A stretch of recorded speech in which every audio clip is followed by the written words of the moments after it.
Welcome to my channel kitchen queen. सुखुआ बड़ी छेचा बा अलानी सुखुआ छेचा देखंतु बहुत सुंदर देखा होची। अलानी सुखुआ छेचा बनैया पई मु एठी नेछि 6 ରୁ 7 कला रसुण, 5-6टा बड़ी, 2टा सुखिला लंका, स्वाद अनुसार लूण, किछि हळदी एवं किछि अलानी सुखुआ नेछि बा को सिलामुंडी सुखुआ मध्ये कहंती। आ एठी नेछि सोरिष तेल। तेरे चलतु प्रथमे आम सुखुआ को भल भाव सफा करनबा। तो सुखुआ सफा करने मुझे गोटे बाउल रे किछि गरम पानी नहीं, जस्ट हल्का गरम करछि सेमती आप हाथ संभाली पारिबो। एथिरे मुई सुखुआ गुडी को क्लीन करने भी। तो जेहेतु एटा शिला सुखुआ मुंडरे तार पत्थर बा गोड़ी रही थाई पारे, तो मुझे मुंड गुडी को बाहर कर देबी बा मुंड को मु पकेबी नहीं।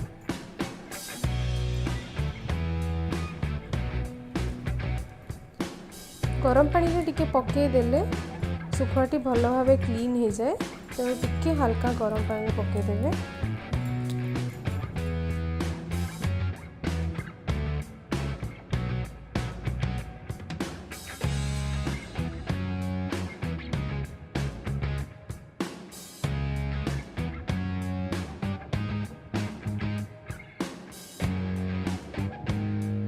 सुखुआ को मु भल भाव ये सफा कर एथिरे आमे एबे लूण और हलदी ऐड कर देबा।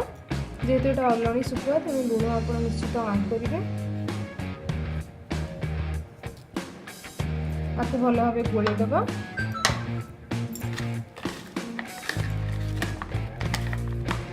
एबे चलतु आपको टिके फ्राई करनी। तेबे एठी मु गैस रे गोटे कढ़ाई बसई कि गरम कर नेछि। एथिरे मु किछि एबे सरसो तेल ऐड करबी।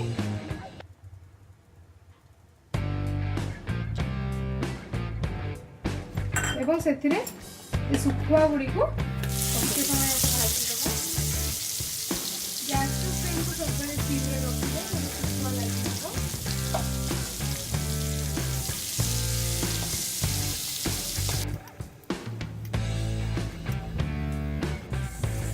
तो देखंतु सुखुआ अभी मोर कंप्लीटली रेड हो गलानी। तो एटा कंप्लीटली भाजी गला। एबे हम आपको काढी दबा।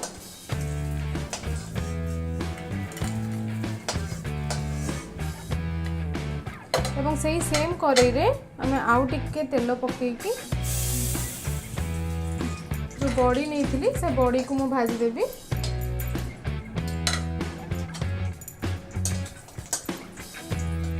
बड़ी सहित जो लंका नहीं थिले से लंका को मध्य टिके पकेकी भाजी दबा।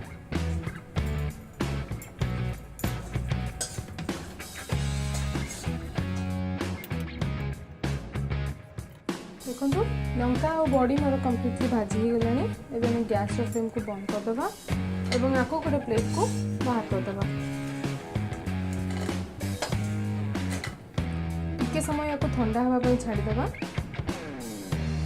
मुइठी गोटे छोट हेमदस्ता नेछि।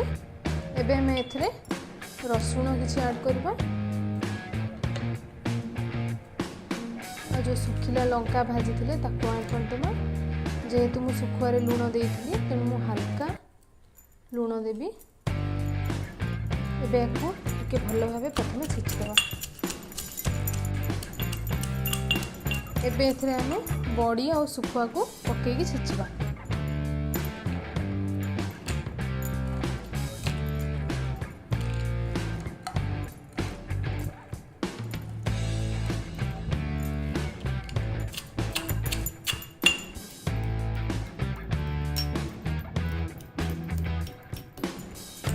जदि आपण पाखरे छोट हेमदस्ताटी नथिबो तेबे आपण ग्राइंडर रे मध्य हल्का टिके ग्राइंडिंग करि परिबे। तेबे छेचिले यार टेस्ट बेसी भल आसे। आको आपण पखाळ सहित स्पेशली बेसी एन्जॉय करि परिबे।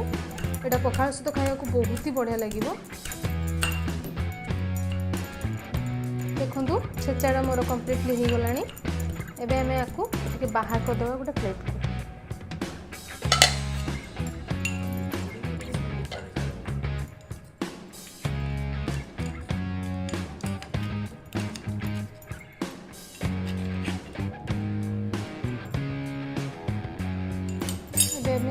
हाथ रे एमती दलदबा। बढ़िया बास्ना आसूची यार।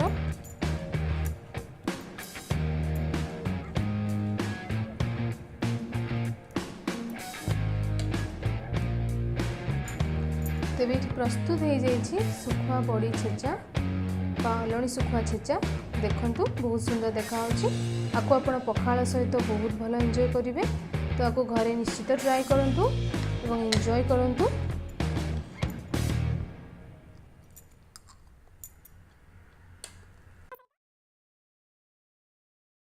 एमिति बहुत सुंदर सुंदर रेसिपी मु देखेबी। सो प्लीज मो चैनल को सब्सक्राइब करंतु एवं नोटिफिकेशन बटन को क्लिक करिया को भूलिबेनी।